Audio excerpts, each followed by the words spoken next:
Pernah nggak sih kepikiran kenapa ada kantor yang suasananya tuh seru banget, kolaboratif, tapi di sisi lain ada juga yang rasanya kayak medan perang penuh drama? Nah, selamat datang di sesi explainer kita kali ini. Hari ini, kita bakal bongkar habis-habisan dinamika tersembunyi dari tempat kerja modern. Kita bakal cari tahu apa sih yang sebenarnya bikin roda perusahaan itu berputar. Bukan dari sisi mesin atau modal ya, tapi dari elemen yang paling kompleks, manusianya. Tentu aja, buat ngebedah masalah sekompleks ini, kita butuh panduan yang solid. Jadi, roadmap kita hari ini adalah buku teks legendaris Organizational Behavior edisi ke-17 karya Robbins dan Judge. Jangan salah, ini bukan sekedar teori ngebosenin dari buku tebal loh. Ini benar-benar kerangka kerja praktis buat memetakan gimana bisnis modern itu beroperasi di dunia nyata. Dan pastinya, gimana manusia di dalamnya benar-benar bertingkah laku. Oke, coba kita mulai dengan sedikit tes nih buat ngetantang asumsi kalian. Mitos atau fakta? Apakah pekerja yang bahagia itu otomatis bakal ngasilin keuntungan yang besar buat perusahaan? Gampang banget kan mikir kalau semua orang senyum pasti profit meroket. Tapi ilmu perilaku organisasi itu menyingkirkan tebak-tebakan semacam itu dan menggantinya sama data yang konkret. Kepuasan kerja emang ngaruh banget ke performa, tapi ya variabelnya ternyata jauh lebih ribet daripada sekedar bikin semua orang happy di kantor. Jadi sebenarnya, apa sih perilaku organisasi atau organizational behavior itu? Simpelnya gini, ini tuh studi sistematis yang benar-benar nyelidikin gimana individu, kelompok, dan struktur di dalam perusahaan ngebentuk perilaku di tempat kerja. Terus buat apa? Ya jelas, buat ningkatin efektivitas perusahaan dong. Anggap aja ilmu ini tuh kayak semacam kotak perkakas yang udah terbukti secara ilmiah buat ngatasin kekacauan di kantor yang mungkin bikin kalian stres tiap hari. Nah, karena bidang ilmu ini tuh luas banget, pertanyaannya gimana cara kita menavigasinya? Gampang, cuma ada 3 tingkatan, 3 tingkat analisis yang saling berkaitan dan terus meningkat dari yang paling kecil sampai yang paling besar. Ini dia rute perjalanan kita. Kita bakal mulai dari tingkat 1, yaitu individu. Habis itu, kita zoom out sedikit ke tingkat 2, kelompok. Dan terakhir, kita bakalan zoom out mentok ke tingkat 3, yaitu sistem organisasinya secara keseluruhan. Langsung aja kita masuk ke tingkat 1, individu. Ini tuh ibarat partikel atom dari setiap tempat kerja.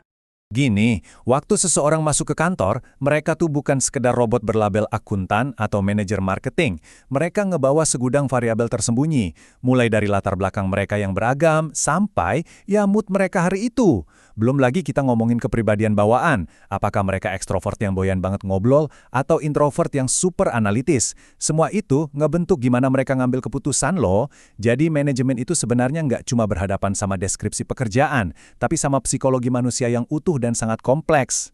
Biar teorinya nggak ngawang, coba kita angkat satu pertanyaan yang sangat real dari materi kita. Apakah aman untuk terbuka soal identitas seksual, misalnya menjadi gay di tempat kerja? Ini bukan pertanyaan retoris ya, ini masalah keberagaman yang nyata banget di lapangan. Ilmu perilaku organisasi nyelidikin banget soal diskriminasi, identitas budaya, dan gimana perusahaan bisa ngebangun lingkungan yang inklusif buat semua. Ini ngebuktiin kalau ilmu ini tuh benar-benar membumi dan ngebahas etika dunia modern yang lagi kita hadapin sekarang. Lanjut soal motivasi.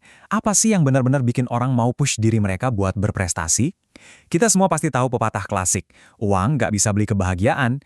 Dan ternyata di dunia bisnis, riset juga nentang mitos yang bilang kalau cara terbaik memotivasi karyawan tuh cuma lewat kenaikan gaji.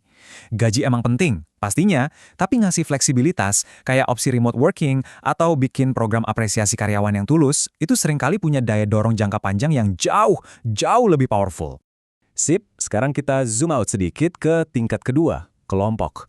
Apa yang bakal terjadi kalau individu-individu kompleks tadi terpaksa berinteraksi dan kerja bareng?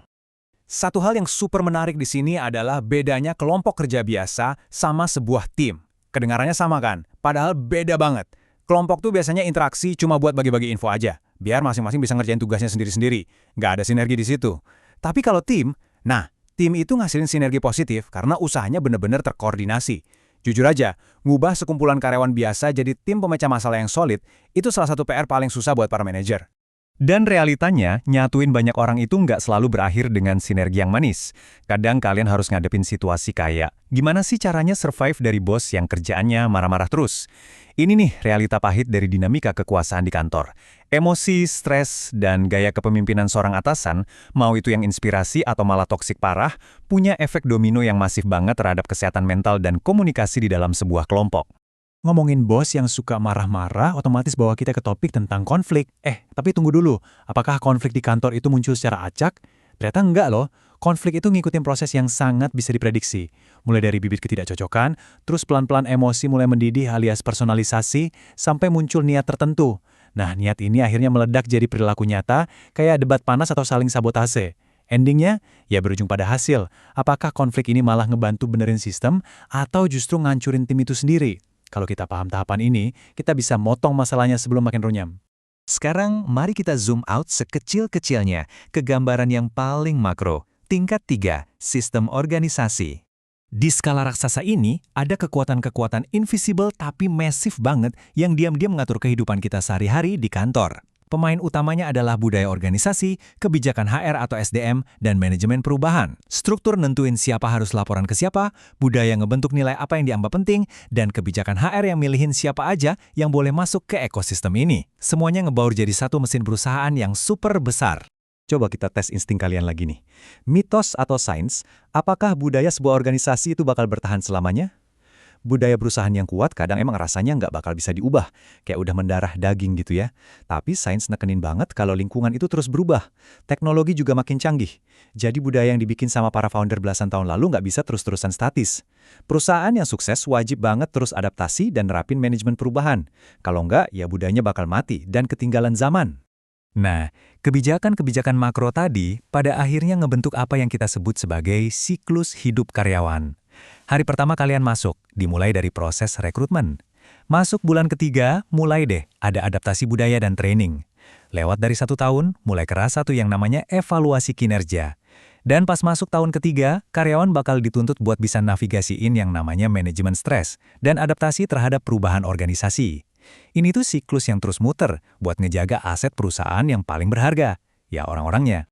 Setelah kita ngeliat semua big picture tadi, sekarang saya mau lempar pertanyaannya balik ke kalian. Sebenarnya, seberapa besar sih struktur tempat kerja mendikte perilaku kalian sehari-hari? Coba pikirin deh, apakah motivasi kerja kalian sekarang itu murni dari dalam diri sendiri? Atau jangan-jangan itu cuma hasil desain dari dinamika kelompok dan gaya komunikasi bos kalian? Nah, coba pakai peta jalan 3 tingkat yang baru aja kita bahas, buat ngebedah karir kalian sendiri. Karena percaya deh, tahu gimana aturan mainnya adalah langkah pertama buat benar-benar menguasai permainannya. Teruslah kritis, dan sampai jumpa di Explainer selanjutnya.